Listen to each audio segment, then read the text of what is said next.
Hello guys, আমরা এসেছি আজকে চন্দননগর চার্চে। তো দেখতেই পাচ্ছেন আমাদের চন্দননগর চার্চ খুব ভালো লাগছে। তো আস্তে আস্তে আমরা চার্চের ভেতরে যাব আর এগোবো, দেখবো ভেতরে কি কি আর কেমন সাজিয়েছে। চলুন গাইস, আস্তে আস্তে আমরা এগোই।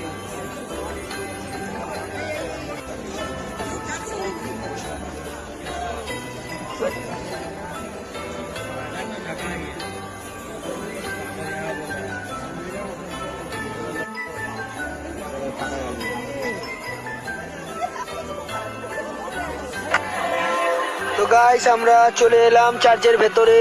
এবার আস্তে আস্তে আমরা ভেতরের দিকে যাচ্ছি। তো আপনি দেখতেই পাচ্ছেন।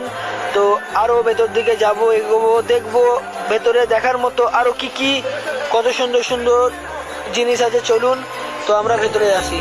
তো এখানে দেখা যাচ্ছে মাদার টেরেসা অ্যান্ড